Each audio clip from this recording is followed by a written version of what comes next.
நாட்களுக்கு மேல உங்க மண்ணுக்காக போராடிட்டு இருக்கீங்க.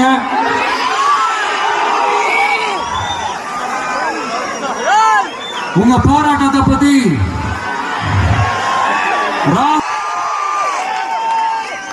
அதனால உங்களை மாதிரி விவசாயிகளோட காலடி மண்ணை தொட்டு கும்பிட்டுதான் என்னோட பயணத்தை தொடங்கணும்னு ஒரு முடிவோட தான் இருந்தேன். அதுக்கு சரியான இடம் இதுதான் எனக்கு தோணுச்சு.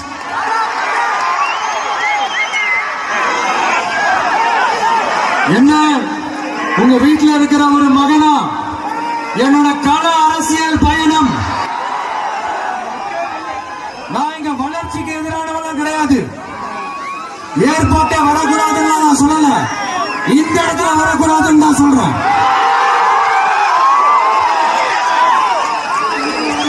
காரணமே இங்க இந்த சுற்றுவட்டார பகுதியில் இருக்கிற சதுப்பு நிலங்களை நீர் நிலைகளை அழிச்சது தான் சொல்லுது.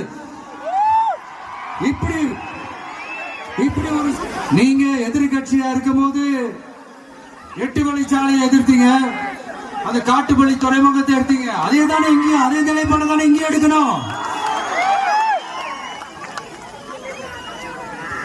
அது எப்படி நீங்க எதிர்கட்சியா இருக்கும் போது விவசாயிகளுக்கு ஆதரவு, ஆளுங்கட்சியா இருக்கும் போது விவசாயிகளுக்கு எதிர்ப்பா?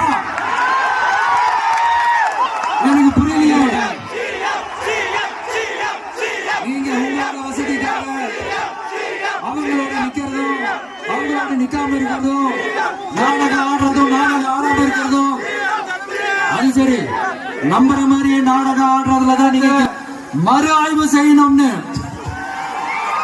ஒன்றிய அரசுக்கும் மாநில அரசுக்கும் நான் கேட்டுக்கிறேன். விவசாய நிலங்கள் இல்லாத இந்த பாதிப்புகள் குறைவா இருக்கிற இடங்களா பார்த்து உங்களுடைய விமான நிலையத்தை கொண்டு வாங்க. வளர்ச்சி தான் மக்களின் முன்னேற்றம். ஆனா அந்த வளர்ச்சின்ற பேர்ல நடக்கிற அழிவுகளும் சட்டத்துக்கு உட்பட்டு எல்லா வழிகளிலும் உங்களோட உறுதி அளிப்பேன்.